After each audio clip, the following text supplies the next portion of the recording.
નમસ્કાર, આપ જોઈ રહ્યા છો સ્પાર્ક ટુડે ન્યૂઝ. રાજુલાના જૂની કાતર ગામેથી ડિગ્રી વગરનો બોગસ ડોક્ટર ઝડપાયો છે. એસઓજીની ટીમે રેડ પાડી કાર્યવાહી હાથ ધરી છે. લોકોના આરોગ્ય સાથે ચેડા કરનાર નકલી ડોક્ટર સામે પોલીસે કડક કાર્યવાહી કરી. 37,437ના મુદ્દામાલ સાથે સંજય મોર નામના શખ્સની ધરપકડ કરવામાં આવી છે. અમરેલી જિલ્લામાં ડિગ્રી વગર ગેરકાયદેસર પ્રેક્ટિસ કરતા બોગસ ડોક્ટરો વિરુદ્ધ એસઓજીની ટીમે લાલ આંખ કરી છે.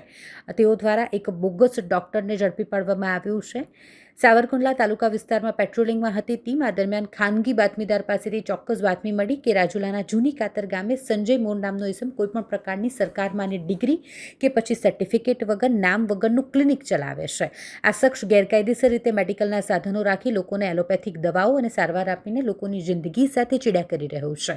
આ બાતમીના આધારે એસઓજીની ટીમે સ્થાનિક મેડિકલ ઓફિસરને સાથે રાખી ક્લિનિક પર દરોડો પાડ્યો અને પ્રેક્ટિસ માટેના જરૂરી આધાર પુરાવા ન મળતા આ નકલી ડૉક્ટર સંજય મોરની ધરપકડ કરવામાં આવી.